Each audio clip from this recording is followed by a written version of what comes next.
Terpesona gadis cantik. Surya terpana ketika memasuki ruangan administrasi kantor yayasan. Di sebuah kursi di sudut ruangan sedang duduk seorang dewi malam. Bukan. Tetapi lebih tepat seorang dewi pagi. Karena dewinya begitu cantik dan masih sangat muda. Buset, kok ada wanita secantik ini di sini ya? Apakah tamu seperti saya atau pekerja di sini? Lalu pekerja yang lama kemana? Kata Surya di dalam hatinya. Selamat pagi Nyonya Nona. Sapa Surya sengaja menggoda. Maaf, apakah situ tamu seperti gue atau pegawai di sini? Tanyanya sangat ramah. Surya memang sudah terbiasa menggunakan kata-kata gue dan elo dalam komunikasinya. Karena dia memang dilahirkan di Jakarta, bersekolah di sana sampai selesai. Juga dibesarkan di Jakarta dan baru setelah dewasalah dia kembali lagi ke daerahnya. Pada waktu itu sebenarnya mamanya sedang hamil besar. Tetapi karena ada acara bersama keluarga besar di Jakarta, maka mamanya terpaksa menghadirinya sehingga takdirlah yang membuat mamanya harus melahirkannya di sana. Entah bagaimana, keluarga mereka yang belum punya anak itu malah menahan mamanya untuk tidak segera pulang sampai 1 tahun lamanya. Lalu beberapa tahun kemudian mereka memintanya mamanya untuk tetap bertahan hidup di sana. Dengan alasan mereka mengangkat dia menjadi anak mereka supaya bisa memancing diri mereka punya anak juga karena sudah 5 tahun menikah mereka juga belum punya anak. Di sini tidak ada nyonya besar dan nama gue bukan situ, sahut gadis itu ketus. Waduh, pikir Surya, galaknya juga nih cewek. Aduh, maaf, gue tidak tahu kalau situ galak amat. Nama gue bukan situ, sahut gadis itu kembali mengingatkan. Dia tidak suka dengan laki-laki yang mentang-mentang ganteng tetapi usil dengan wanita yang baru saja ditemuinya seperti ini. Oh, sekali lagi maaf, nama gue Surya. Gue ada perlu dengan Pak Teguh. Apakah maaf? Anda pegawai baru di sini, soalnya 3 bulan yang lalu gue ke sini. Anda tidak ada di sini. Nama gue Atalia, bukan Anda. Oke, sorry, Atalia. Tapi omong-omong, namamu cantik juga ya Atalia. Tetapi orangnya jauh lebih cantik kok dari namanya, ujar Surya langsung melancarkan jurus rayuan super mautnya. Karena urusan rayu-merayu bukanlah hal baru baginya, karena dia sudah menaklukkan banyak gadis, pacarnya sudah segudang, tetapi dia sudah lupa berapa jumlah pastinya. Karena wajahnya yang tampan, maka persoalan putus sambung dalam percintaan itu sudah biasa baginya. Simpan saja pujianmu itu, aku tidak punya uang kecil untuk upahmu, balas Atalia. Sebagai wanita normal, mau tidak mau dia harus mengakui jika Surya ini sangatlah tampan, bahkan jauh lebih tampan jika dibandingkan dengan Sangen. Kalau Sangen tubuhnya kokoh dan padat dan sedikit lebih tinggi, mungkin karena terbiasa kerja keras di kampung, sementara Surya ini berbadan tipis seperti peragawan, tipikal pemuda kota yang tidak pernah merasakan ganasnya alam di pedesaan dan wajahnya memang sungguh sangat tampan. Uang besar juga tidak apa-apa, kok, gue mau menerimanya. Balas Surya lagi tidak menyerah. Lo kesini sebenarnya mau merayu gue atau mau ketemu Pak Teguh sih? Tukas Atalia mulai kesal. Iya deh, maaf, oh ya, Atalia pegawai barukah di sini? Aku bukan pegawai, hanya bantu-bantu saja di sini. Oke, lalu pegawai yang lama kemana? Dia sudah menikah pindah ke kota lain ikut suaminya. Mengapa? Cemburu, balas Atalia menggoda melihat laki-laki tampan ini terlalu cengengesan. Enggak pacar aja bukan. Siapa tahu dia juga pacarmu. Melihat gaya matamu yang jelalatan seperti itu, ujar Atalia menyerang.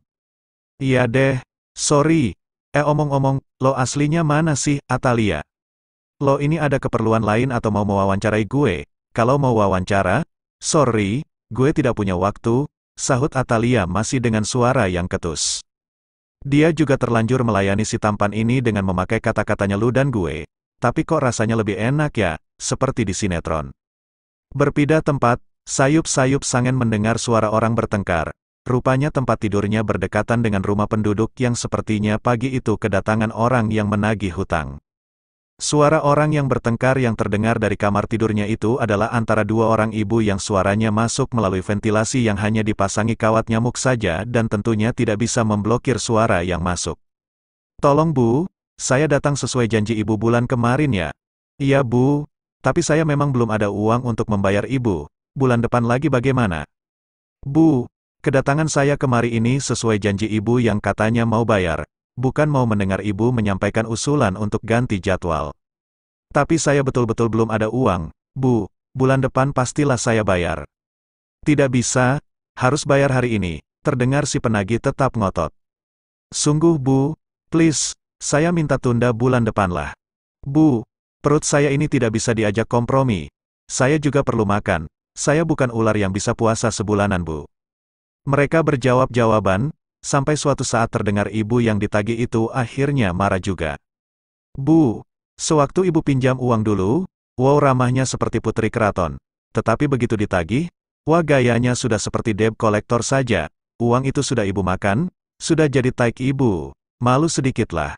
Terdengar kata-kata ibu penagih sudah jorok dan kasar. Bulan depan lah, Bu. Bayar sekarang, bulan depan. Aku bilang bayar sekarang. Sangen tidak mau lagi mendengarkan pertengkaran mereka sampai selesai. Dia segera bangun dan membersihkan dirinya meskipun sekedarnya. Di lain waktu dia lalu turun dari penginapan itu menuju ke arah hilir untuk mencari tambang yang akan ditumpanginya mudik ke arah kampungnya di bagian arah hulu sungai. Dia berjalan agak buru-buru karena ingin segera mencapai pangkalan tempat mangkalnya tambang air. Karena berjalan tergesa-gesa, maka saat menyeberangi jalan Sangen tidak menoleh kiri kanan. Hampir saja dia ditabrak oleh seorang pengendara sepeda motor yang melaju kencang dan penggunanya tanpa mengenakan helm. Saking kuatnya orang itu mengerem sepeda motornya, dia pun terguling dan jatuh beberapa meter di depan Sangen. Dia segera berlari dan berusaha menolongnya. "Ndak apa-apa Pak," tanya Sangen khawatir. "Hei monyet, kalau mau bunuh diri itu jangan di sini," bentaknya sambil berusaha berdiri dan mengusap lututnya. Matanya melotot marah ke arah Sangen. "Maaf Pak," kata Sangen meminta maaf. "Sungguh, saya tidak sengaja tadi." Maaf Bapak, sejak kapan aku jadi Bapak Luhah?" bentaknya sambil berupaya mendirikan sepeda motornya. Sangen berupaya menolongnya. "Tidak usah," bentak orang itu menggelegar, sehingga membuat Sangen terkejut. "Sudah untung wajahmu tidak kupermak jadi perkedel. Entah mengapa pagi ini aku bisa sabar sekali ya, kalau tidak, mukamu itu sudah menjadi bubur padas khas orang Sambas," katanya lagi dengan amarah yang masih meluap. Sehingga Sangen tidak jadi menolongnya. Dia membiarkan orang itu mendirikan sepeda motornya dan kemudian berangkat pergi. Sangen hanya menggelengkan kepala saja. Dia heran orang tadi itu kok emosional sekali. Memang dirinya salah juga sih, menyeberang tanpa lihat kiri kanan. Tetapi dia memang tidak sengaja dan juga dirinya sudah meminta maaf. "Bang, bang, bang," terdengar suara seseorang memanggil dari jarak yang tidak terlalu jauh. Tetapi Sangen tidak terlalu peduli karena hatinya masih dak-dikduk oleh peristiwa tadi, sehingga dia terus saja berjalan secara perlahan. Kali ini dia tidak mau buru-buru lagi, takut seperti kejadian hampir tertabrak tadi berulang. Meskipun sebenarnya suara yang memanggil itu terdengar merdu dan menyejukkan, tetapi sepertinya angin lalu saja bagi Sangen, karena dia tidak tahu siapa yang memanggil dan siapa yang dipanggil, sebab namanya Sangen bukan abang. Selain peristiwa pengendara sepeda motor yang hampir menabraknya tadi, Sangen juga melamunkan hal-hal yang berkaitan antara musim kemarau, tambang ke arah hulu dan para penambang emas liar yang merusak jalur pelayaran dan sekaligus juga merusak lingkungan itu. Karena sepanjang sungai ini habis disedot mereka, karena mereka tidak saja menyedot batu dan pasir di dasar sungai, tetapi sepanjang tepi sungai juga menjadi sasaran mereka, yang akibatnya di beberapa tempat terjadi pendangkalan dasar air sungai, sehingga sering sulit dilayari pada musim kemarau. "Bang Sangen," terdengar sebuah panggilan dan tepukan ringan di bahunya. Sangen menoleh dan dilihatnya seorang gadis cantik berkulit putih seumuran SMA yang sedang menatapnya dengan tersenyum manis. Seorang gadis cantik berbadan tipis, berambut panjang dengan tinggi sekitar 160 cm berdiri anggun di depannya. Dia mengenakan rok panjang berjenis batik sampai betis dengan sandal high heels jenis open toe, sehingga menampakkan kaki jenjangnya yang mulus dan berkulit putih. Kuku-kuku jari kakinya putih bersih tanpa kuteks, bibirnya pun merah alami tanpa pemerah. Dia berdiri sambil memandang Sangen dan di mata pemuda ini gadis itu seperti seorang bidadari. Lama Sangen terdiam, karena dia sama sekali tidak ingat siapa gadis ini. "Abang lupa pada gue ya?" tanya gadis itu sambil tetap tersenyum. Sangen menatapnya lekat-lekat. "Lu siapa ya?" sahutnya bingung sambil menggelengkan kepalanya yang tidak pusing itu. "Siapa sih lu, Non?" tanya Sangen lagi penuh rasa penasaran. Di bangku kuliah Sangen banyak berteman dengan anak-anak asal Jakarta, sehingga dalam komunikasi mereka sudah terbiasa dengan kata-kata lu dan gue, sehingga terbiasa terbawa dalam komunikasinya dengan orang lain. Demikian juga saat ini tatkala dia berbicara dengan Atalia. "Aduh, lu masih muda kok sudah pikun sih bang," katanya tetap tersenyum.